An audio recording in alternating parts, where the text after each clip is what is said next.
Hello and welcome to my YouTube channel.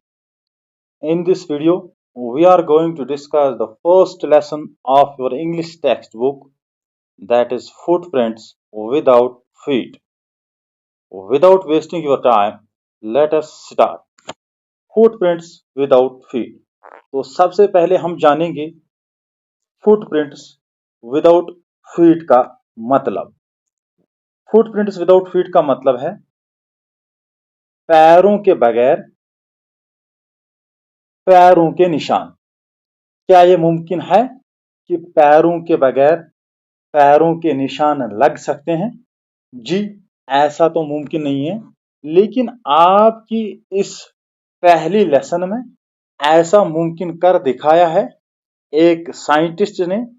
उसी scientist के मुतालिक हमें इस लेसन में पढ़ना है। उसने क्या क्या किया है, ये सारा कुछ हम इसी पहली ही लेसन में जानेंगे। तो फुटप्रिंट्स विदाउट फीट, इस लेसन का राइटर भी आपको याद रखना है H.G. वेल्स, क्योंकि एग्जाम में आपको बहुत बार अक्सर हर साल पूछा जाता है रेफरेंस टू कंटेक्स्ट, और रेफरेंस टू कंटेक्स्ट में ये जरूर याद रखने वाली बात होती है कि कोई भी लेसन ये किसने लिखी है, और आपको लाइन बाय लाइन जरूर आपको इस पे गौर भी करना है कि लाइन बाय लाइन एक्सप्लेनेशन की आपको जरूरत होती है, क्योंकि वहां पे पूछा जाता है रेफरेंस टू कंटेक्स्ट। इसलिए आपको लाइन बाय लाइन ही ये इंग्लिश पढ़ना होता है। तो चलिए हम स्टार्ट करते हैं। Can a man become invisible? क्या एक आदमी इनविजिबल बन सकता है? This is the story of the scientist who discovers how to make himself invisible. ये एक स्टोरी साइंटिस्ट की है, और उस साइंटिस्ट ने ये डिस्कवर किया है कि एक आदमी अपने आप को इनविजिबल कैसे बना सकता है। ये साइंटिस्ट होमलेस वेंडरर होता है। He is a homeless vendor without clothes and without money.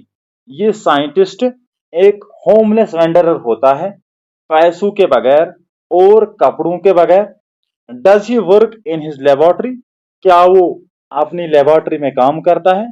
और does he vendor about the country side? और क्या वो उधर इधर चल रहा है? क्या वो उधर इधर दर बदर घूम रहा है गांव की ओर? Read the story and find out the curious episodes that occur in the story. तो हम ये स्टोरी रीड करेंगे, और इस स्टोरी में बहुत सारे क्यूरियस एपिसोड्स हुए हैं। क्यूरियस एपिसोड्स का मतलब है, क्यूरियस का मतलब है अजीब, एपिसोड्स का मतलब है वाक़ा। अजीब वाक़ात इस स्टोरी में हुए हैं, और हम वही वाक़ात पढ़ेंगे इस स्टोरी में। The two boys started in surprise at the fresh muddy imprints of a bare feet.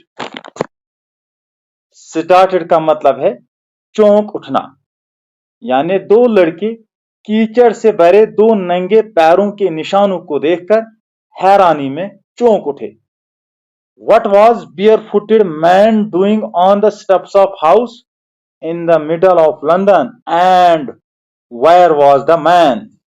ये दो लड़के ये सोच रहे कि ये बियर फुटेड मैन हाउस के स्टेप्स पे क्या कर रहा था, लंदन शहर के बीचों बीच क्या कर रहा था, and where was the man, और ये मैन कहां था।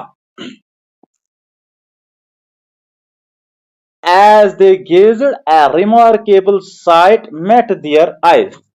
जब वो देख रहे थे, एक गैर मामूली नजारा उनकी आंखों के सामने आ गया। क्या आ गया? एक गैर मामूली नजारा। वो क्या था? A fresh footmark appeared from nowhere. एक ताजे फुटमार्क कहीं से आ रहे थे, एक ताजे फुटमार्क इनको दिख रहे थे। Further footprints followed. अब ये दो लड़के क्या काम करते हैं? ये दो लड़के इन फुटप्रिंट्स को फॉलो करते हैं, one after another, descending the steps and progressing down the street. और ये फुटप्रिंट्स इन स्टेप्स के नीचे गुजर रहे थे, और ये फुटप्रिंट्स कहां की ओर जा रहे थे? ये स्ट्रीट की ओर जा रहे थे। The boys got fascinated. ये दोनों लड़के फैसिनेट हो जाते हैं, फैसिनेट का मतलब है खींचे चले आना, यानी ये दोनों लड़के खींचे चले आए। एंड फॉलोड, और इन्होंने इसको फॉलो किया। कब तक फॉलो किया? Until the muddy impressions became फेंटर and फेंटर। ये दो लड़के इन फुटप्रिंट्स को तब तक फॉलो करते हैं जब तक ये मडी इंप्रेशंस फेंटर से फेंटर बन जाते हैं। फेंटर का मतलब है मध्यम बन जाते हैं। And at last disappeared all together, और आखिरकार ये फुटप्रिंट्स गायब ही हो जाते हैं। ये सारा कुछ हाल ये दो लड़के देख रहे हैं। The explanation of this mystery was really simple. इस माइस्ट्री का मतलब है राज।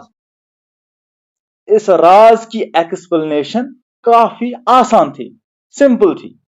The bewildered boys had been following a scientist.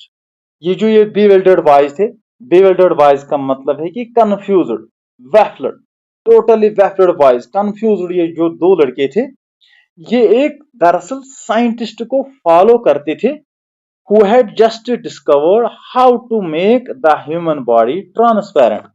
और उस साइंटिस्ट ने हाल में डिस्कवर किया था कि एक ह्यूमन बॉडी को ट्रांसपेरेंट कैसे बनाया जा सके। और उस साइंटिस्ट का नाम होता है ग्रिफिन।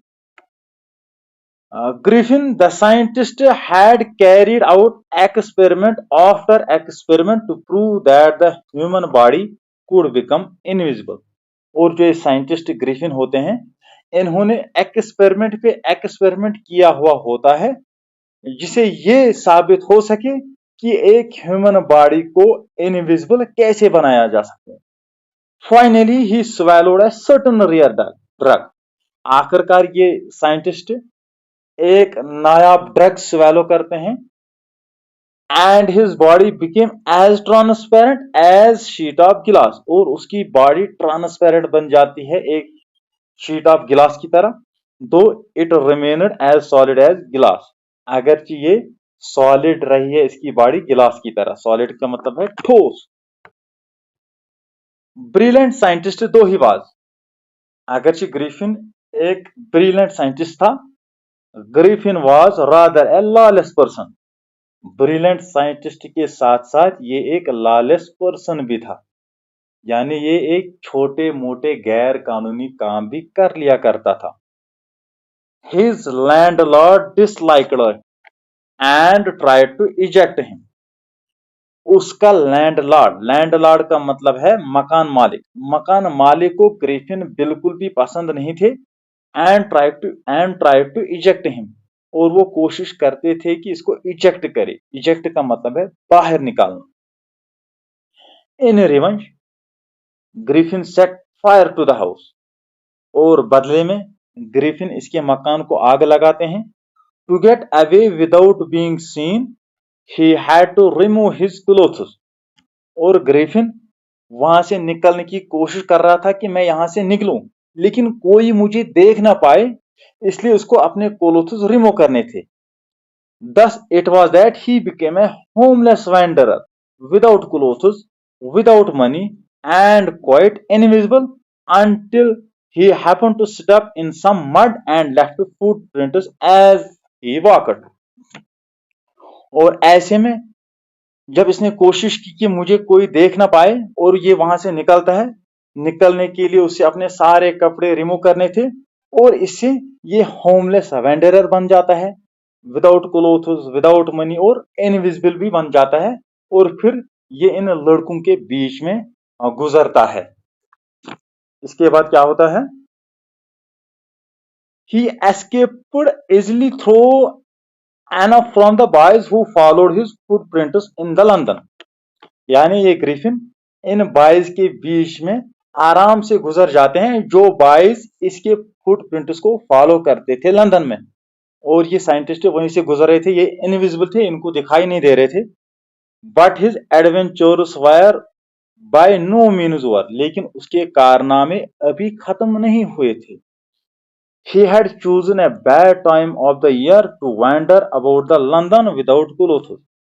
और उसने साल का एक बैड टाइम चूज किया था घूमने के लिए लंदन में without clothes.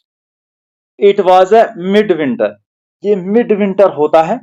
The air was bitterly cold, हवा बहुत सर्द था। And he could not do without clothes, और वो कुछ भी नहीं कर सकता था क्लोथ्स के बगैर। Instead of walking about the streets, he decided to slip into a big London store for warmer. Griffin क्या सोचते हैं? ग्रिफिन सोचते हैं कि अब मैं इन गलियों में दर बदर नहीं भटकूंगा, इससे बेहतर है कि मैं किसी बिग लंदन स्टोर में जाऊं, वहां मैं वारमथ के लिए जाऊं। तो इसके बाद क्या होता है, और ये वहां घुस जाते हैं। क्लोजिंग टाइम अराइव्ड, अब ये दुकान बंद होने का टाइम आता है। As soon as the doors were shut, जैसे ही दरवाजे बंद किए जाते हैं, Griffin was able to give himself the pleasure of clothing, यानी जो ही दरवाजे बंद किए जाते हैं तो ग्रिफिन क्या काम करते हैं अंदर? ग्रिफिन क्लोथ्स पहनते हैं अंदर। And feeding himself without regard to expense, और ये कुछ बिना खर्चा किए पहनते भी हैं और पेट भर के भी खाते हैं। He broke open boxes, Griffin तोड़ते हैं ये ओपन बॉक्सेस। एंड रैपर्स, और रैपर्स भी, रैपर्स का मतलब है कागज के ढक्कन। And fitted himself out with warm clothes, और ये अपने ऊपर वार्म क्लोथ्स लगाता है। Soon with shoes and overcoat and a wide brimmed hat, इसके बाद ये शूज भी लगाता है, ओवरकोट भी लगाता है इसी बिग लंदन स्टोर में, और ब्रिम्ड कैट भी लगा हैट भी लगाता है, sorry. He became fully dressed and visible person, अब इस लंदन स्टोर में ये फुली ड्रेस्ड इंसान बनते हैं और विजिबल भी हो जाते हैं, यानी ये अब दिखाई दे रहे हैं।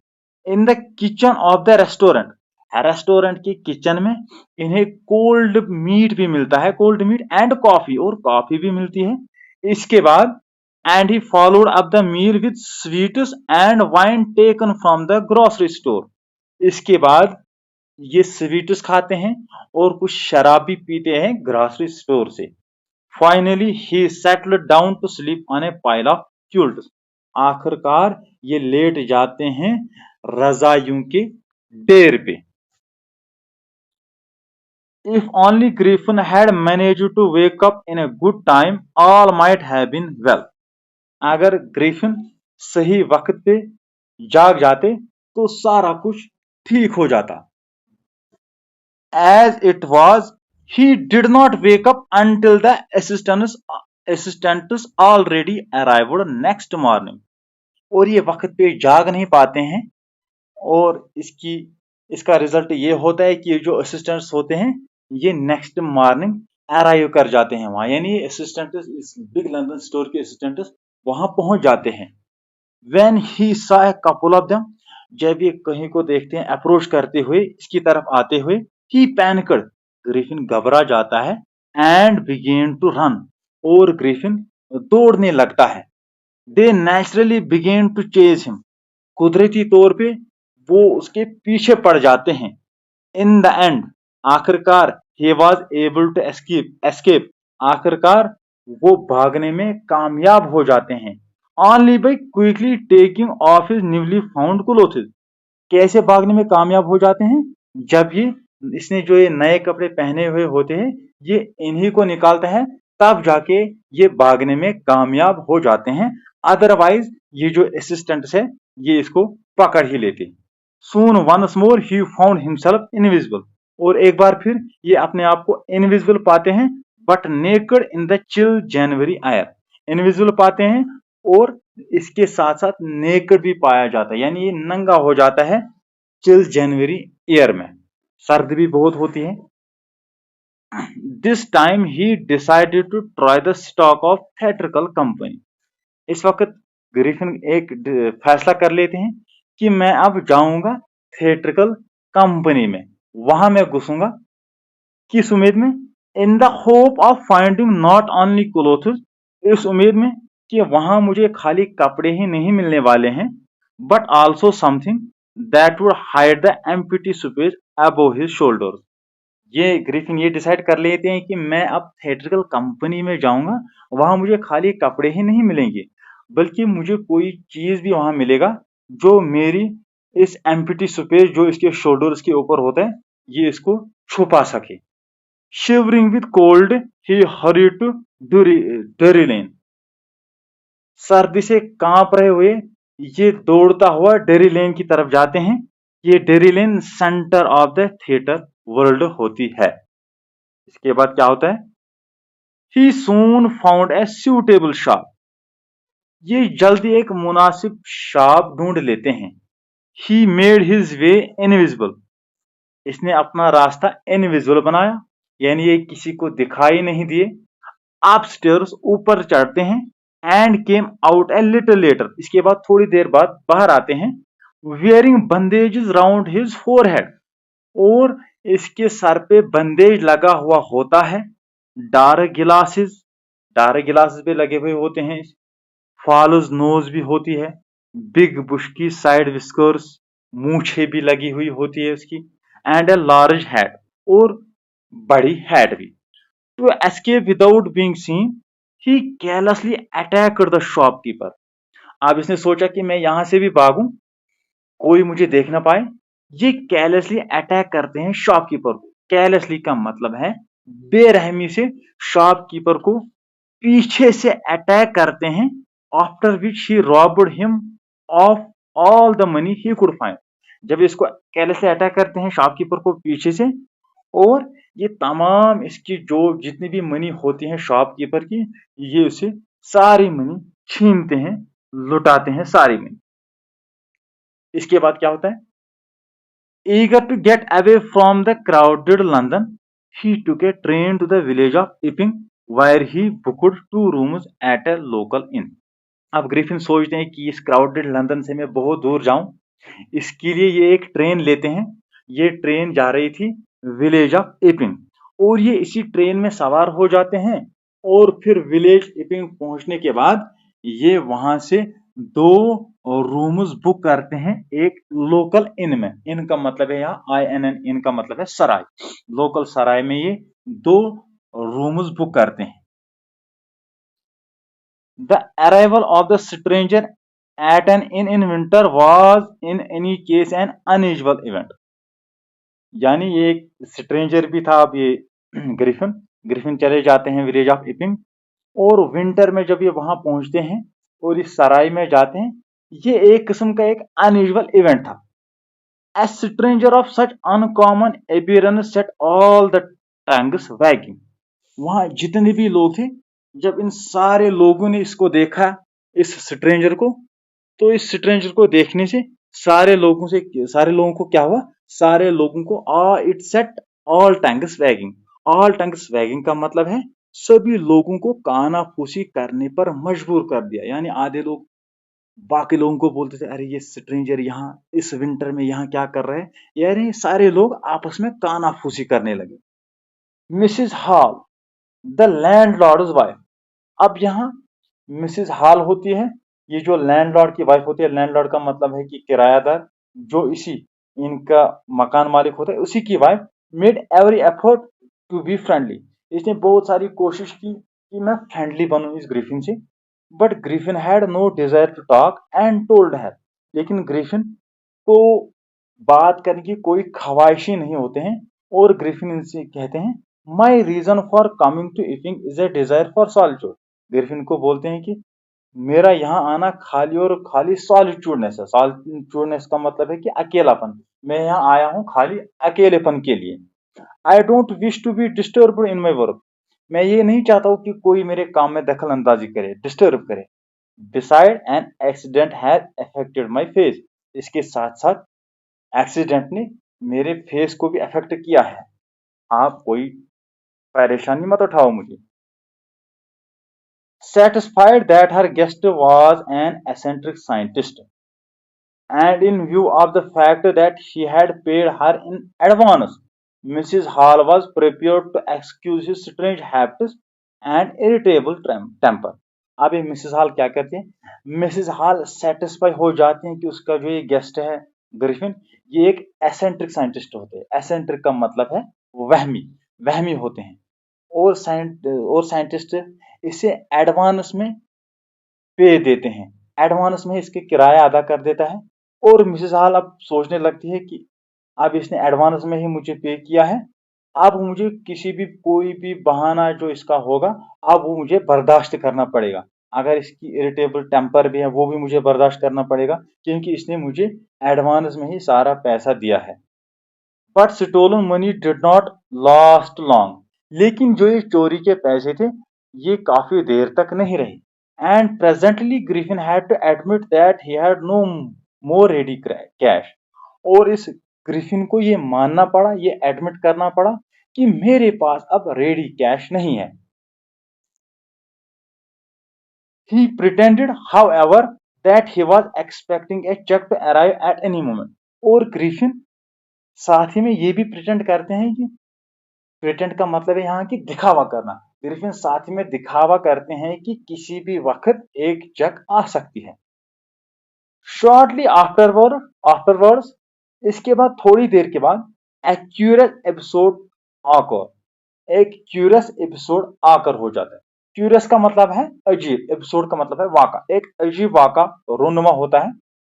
Very early in the morning, very early in the morning का मतलब कि सुबह सवेरे clergyman and his wife were awakened by the noise. यानी जो एक क्लर्जी मैन है और इसकी जो ये वाइफ होती है, ये इस शोर हुआ था स्टडी में। स्टडी का मतलब है पढ़ने का कमरा, वहां कुछ शोर था। ये इस शोर की वजह से बहुत जल्द जाग गए। क्रीपिंग डाउन स्टेयर्स, अब ये क्रीप कर रहे थे दोनों, क्लर्जी मैन भी और उसकी वाइफ भी। क्रीप का मतलब है कि रेंगना। They heard the chink of money being taken from the clergyman desk. और वो ये सुन रहे थे कि क्लर्जी मैन के डेस्क से कोई पैसा चुरा रहा था। वो इस पैसों की आवाज को सुन रहे थे। चिंक का मतलब है पैसों की आवाज, यानी सिक्कों की खनक। ये सिक्कों की खनक को सुन रहे थे कि कोई पैसे ले रहा है क्लर्जी मैन के डेस्क से। विदाउट मेकिंग एनी नॉइज, कोई बिना शोर किए, and with a poker grasped firmly in his hand, the clergyman flung open the door। clergyman बिना शोर करते हैं और उसके हाथ में एक पोकर होता है। पोकर का मतलब है कि आग आग खरीदनी का मतलब जो चिमटा एक किस्म का होता है, वही क्लर्जीमैन के हाथ में होता है। ये ग्रेसिवली इसको पकड़ते हैं, बहुत जोर से पकड़ते हैं अपने हाथ में। और क्लर्जीमैन बड़े जोर से दरवाजा छोड़ते हैं, दरवाजा ओपन करते हैं जोर से। और क्या बोलते हैं क्लर्जीमैन? सरेंडर। क्लर्जीमैन आवाज देते हैं surrender. Then to his amazement he realized that the room appeared to be empty। और उसकी हैरानी के लिए ये क्लर्जीमैन है, ये हैरान रह जाते हैं कि ये जो रूम है ये तो एम्प्टी है। He and his wife looked under the desk। Clergyman और उसकी वाइफ डेस्क के नीचे देखते हैं। बिहाइंड द कर्टन, पर्दे के पीछे देखते हैं। And even up the chimney, और चिमनी में भी देखते हैं। There was not a sign of anybody, यानी वहां पर कोई नहीं होता है। Yet the desk had been open, लेकिन फिर भी डेस्क खुला हुआ होता है। And the house keeping money was missing, और जो इन्होंने घर में पैसे रखे थे घर के खर्चे के लिए, वो सारे पैसे मिस हो रहे थे, यानी वो पैसे वहां पे नहीं थे। Extraordinary affair, the clergyman kept saying for the rest of the day। Extraordinary affair का मतलब है अरे अजीब बात है। ये क्लर्जीमैन दिन भर यही कहता गया कि अजीब बात है, अजीब बात है। But it was not as extraordinary as the behavior of Miss Hall's furniture a little later that morning। लेकिन ये बात उतनी अजीब नहीं थी जितनी एक और बात इसी सुबह अजीब हुई थी मिसेस हॉल के फर्नीचर के साथ। क्या होता है वहां, हम देखेंगे। The landlord and his wife were up very quickly. Landlord और उसकी वाइफ सुबह सवेरे उठते हैं। And were surprise to see the scientist door wide open. और ये सरप्राइज हो जाते हैं, हैरान हो जाते हैं कि ये देखते कि साइंटिस्ट का डोर वाकई खुला है। यूजुअली इट वाज शट, आमतौर पे ये बंद होता है। एंड लॉक्ड, लॉक भी होता था इसको। And he was furious if anyone entered his room. और इस साइंटिस्ट को बहुत गुस्सा आता था अगर उसके रूम में कोई दाखिल हो जाता। The opportunity seemed too good to be missed.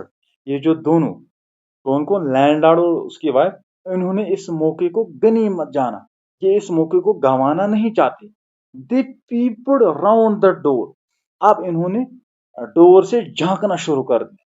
सा nobody and decided to investigate, ये वहां पे रूम में किसी को नहीं देखते हैं, अब इन्होंने फैसला किया कि हम इन्वेस्टिगेट करेंगे। The bed clothes wire cold, ये जो साइंटिस्ट के जो बेड क्लोथ्स थे ये बहुत कोल्ड थे, सर्द थे। Showing that scientist must have been up for some time, ये बेड क्लोथ उसके कोल्ड थे।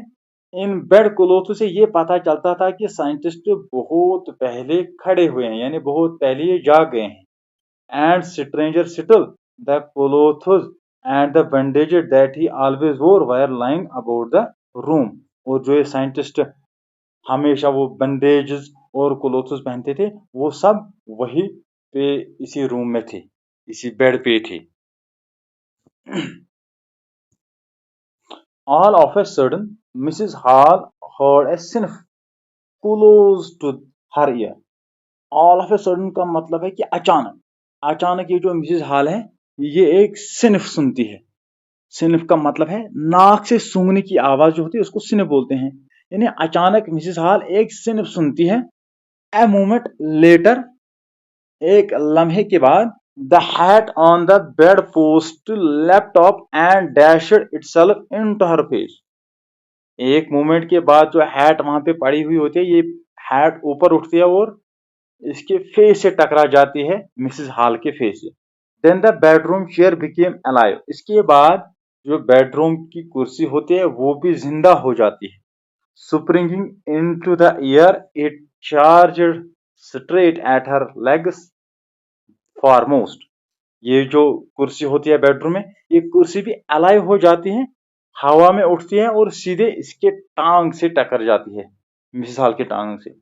As she and her husband turned away in terror, the extraordinary chair pushed them both out of the room.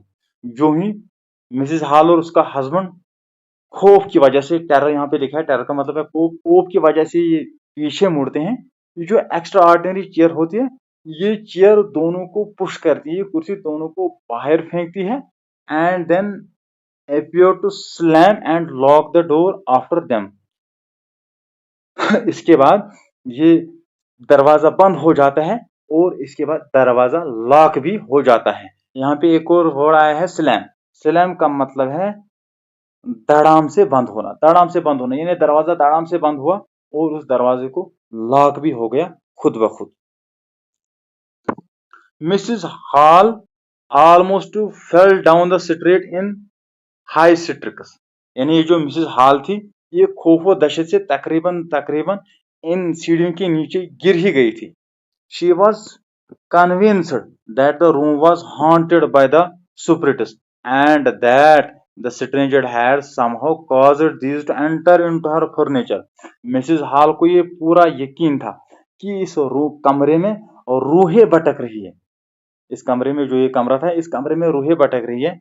And the stranger had somehow caused these to enter her furniture, और इसी stranger ने इन रूहों को इसके furniture में enter किया है। My poor mother used to sit in that chair, she moaned to think it should rise up against me. ये जो मिसेस हॉल है ये मून करती है कि मेरी जो ये प्यारी माँ थी वो इस कुर्सी पे बैठा करती थी, अब ये आज मेरे अगेंस्ट ही हो जाएगी ये कुर्सी, ये मैंने कभी सोचा ही नहीं था। ये सारा मिसेस हॉल बोलती है। इसके बाद क्या होता है, suspicion grew ever stronger when he suddenly produced some ready cash, though he had admitted not long before that he had no money. शक और ज्यादा लोगों को तब बढ़ा जब ये साइंटिस्ट रेडी कैश देते हैं। इससे पहले यही साइंटिस्ट इनको बोलते थे कि मेरे पास रेडी कैश नहीं है, तो लोगों को और ज्यादा शक हो गया कि ये पैसे कहां से आ गए। The village constable was secretly sent for, village constable को खबर दी गई। Instead of waiting for the constable, Mrs Hall went to the scientist who had somehow mysteriously appeared from his empty bedroom. Constable का इंतजार करने के बजाय Mrs hall सीधे साइंटिस्ट की ओर जाती है, जो साइंटिस्ट किसी चोरी से एम्प्टी बेडरूम से निकल आया था। अब ये मिसेस हॉल उसी साइंटिस्ट की ओर जाती है। I want to know what you have been doing to my chair upstairs. मैं ये जानना चाहती हूँ कि तुम ऊपर मेरी कुर्सी के साथ क्या करते थे। शी डिमांडेड, उसने जोर से डिमांड की कि मैं ये जानना चाहती कि आप मेरी कुर्सी के साथ क्या कर रहे थे। And I want to know how it is you came out of an empty room. और मैं ये भी जानना चाहती हूँ कि तुम इस रूम से, एम्प्टी रूम से बाहर कैसे निकले। And how you entered A locked room. और मैं ये भी जानना चाहती हूँ कि तुम लॉक्ड रूम में एंटर कैसे हो गए। ये सारा कुछ मैं जानना चाहती हूँ।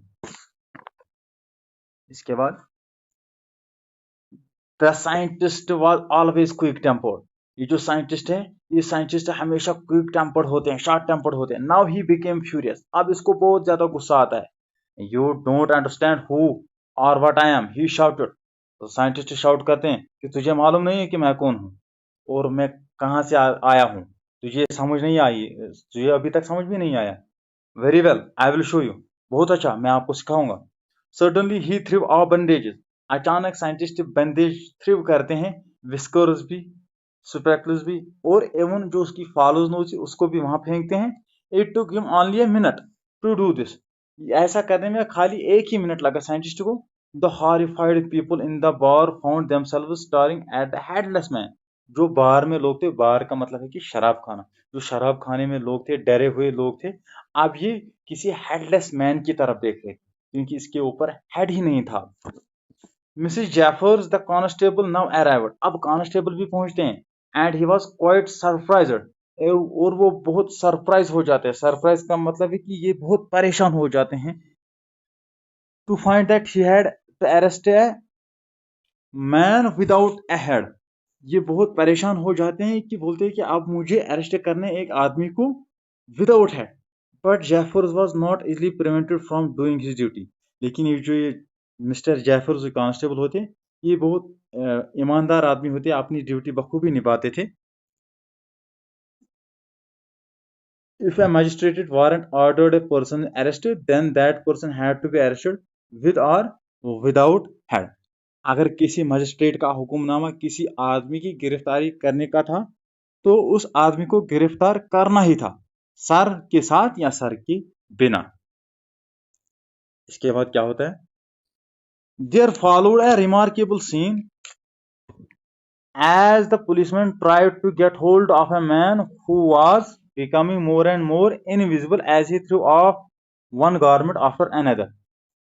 वहां पे एक रिमार्केबल सीन होता है जब ये मिस्टर जैफर कांस्टेबल एक आदमी को पकड़ने की कोशिश करते हैं और ये आदमी ज्यादा ही इनविजिबल हो जाते हैं। ये आदमी अपने ऊपर जो इसने कपड़े पहने हुए होते हैं, ये इन कपड़ों को निकालता है एक एक करके। Finally a shot flew into the air and constable found himself struggling with someone he could not see at all. और आखिरकार एक शॉट हवा में उछल जाती है और कांस्टेबल फाउंड करते हैं अपने आप को किसी के साथ स्ट्रगल करने में, और वो आदमी उसको दिखाई नहीं दे रहा था। Some people try to help him. कुछ लोग उसको मदद करने की कोशिश करते हैं, but found themselves hit by blows. लेकिन इन लोगों को कोई धक्का दे रहा था, that seemed to come from nowhere. और वो पता नहीं वो धक्के कहाँ से आते थे। ये लोग धक्के खा रहे थे बिना किसी आदमी के, कोई आदमी दिखाई नहीं दे रहा था वहां। In the end Jeffers was knocked unconscious as he made a last attempt to hold on the unseen scientist. आखिर जेफर्स घुसने लगने की वजह से बेहोश हो गया जब उसने ओझल हुए साइंसदान को पकड़ने के लिए एक आखिरी कोशिश की। There were nervous, excited cries of "Hold him!" But this was easier said than done. Griffin had shaken himself free, and no one knew where to lay hands on him. वहां घबराहट भरी जोरदार की चीखें आने लगी, इसे पकड़ो। लेकिन करने की ये नस्बत ऐसा कहना आसान था। ग्रिफिन ने एक झटके के साथ खुद को आजाद कर लिया था और कोई नहीं जानता था कि इस पर हाथ कहां से डाला जाए। तो ये था आपकी इंग्लिश टेक्स्ट बुक की पहली लेसन। तो मिलते हैं किसी एक और वीडियो में। आपकी दूसरे लेसन के साथ। तब तक दीजिए इजाज़त। खुदा हाफिज। बाय।